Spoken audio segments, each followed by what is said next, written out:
Want to talk about some aesthetics. James Harden definitely had a pregame meal, averaging 17 points per game over the last four. Never made a run at all. Made a run at all in this one. We're just not good enough. You know, we don't. Obviously, chemistry, talent-wise, just everything, and it was clear. Like I said, these last few games, they just, you know, from the beginning of the game, they were just aggressive. Veteran team, obviously, championship team, and you know, one of the best teams that we have in this league. You know, I love this city. I literally, you know, have done everything that I can. You know, I mean, this situation is crazy. You know, it's something that I don't think can be fixed. So, yeah, thanks. Hi, John. Do you think the chemistry in this team can be fixed? What's the chemistry outside of the court at this point? And do you feel like not all the players on the team are on the same page? Is it just some miscommunication through the season, or is something more than that? It's a lot of basketball to be played, so we can't dwell down on what I think we're 3-6, 3-7, something like that. 3-6, like we only played 9 games. We can't dwell down on that. You know what I mean? It's a lot of basketball to be played. Like I said, there's going to be things where things get set off a little bit. You know what I mean? With guys missing games or missing practice, doing certain things like that. But at the end of the day, a lot of guys here want to compete at a high level.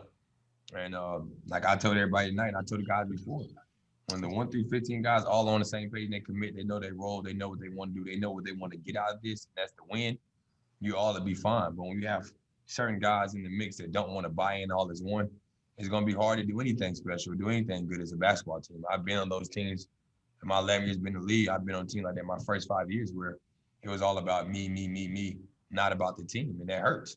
And it brings everybody down. So when we can get all on the same page, we can be something good here. And we can't dwell down on it because it's only been 9 games. Like, come on, man. You want to jump off the cliff off of 9 games? There's a lot of basketball still be played.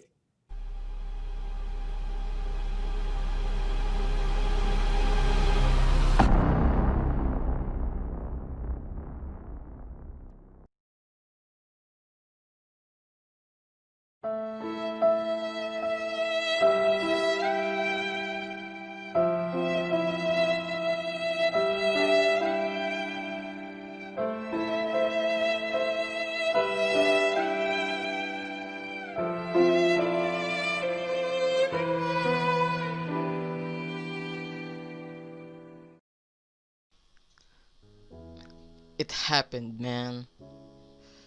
The moment we thought was cancelled has finally happened. James Harden is finally traded to the Nets in a blockbuster move. Hey guys, what's up? It's your boy Josh here, back with another video. And before we go any further, make sure to subscribe and hit on the notification bell to not miss a single video, and I would also really appreciate it. Now that being said, let's cue the intro.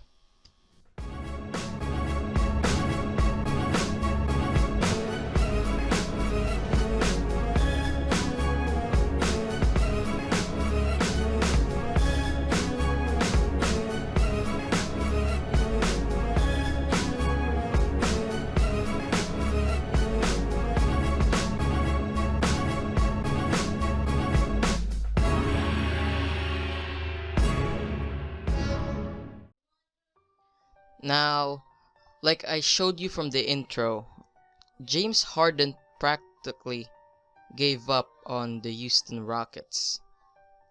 In his own words, he said that the situation there can't be fixed and that they're just not good enough.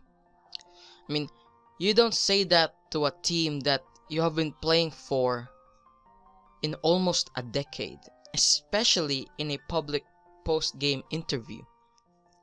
So it comes to no surprise that he wanted nothing to do with the Rockets.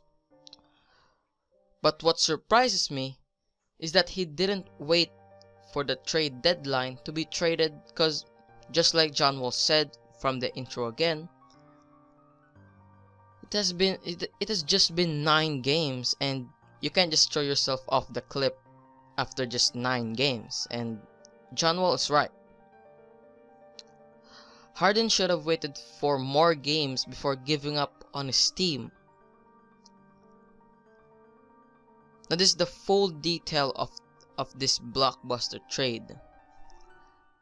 While the Nets looks to be a problem in the league, they had to give up Karis LeVert and Jarrett Allen, who are guys that are having a great season, especially Jarrett Allen on the defensive end. Not to mention the Kyrie Irving drama and the fact that 3 of their superstars, yes, Kyrie, James Harden, and Kevin Durant, all need the ball in their hands to succeed. So I don't really know how Steve Nash is going to do, or what play style he's going to equip.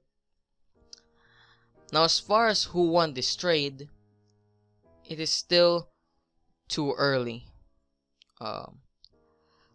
It is still too early to say who won, because we haven't seen them play on their new teams yet. But as first impression goes, I personally think that the Rockets and the Pacers won this trade, since the Pacers get younger. We already talked about that they got Karis LeVert, and they got rid of a injury-prone former All-Star in Victor Oladipo in an expiring contract, which pretty much will leave in free agency, and they replaced him with a young talent that has superstar or all-star potential in Karis LeVert. With the Rockets get a boatload of picks and improve defensively with Victor Oladipo on the team. Now you might be saying, how are they going to improve Victor Oladipo?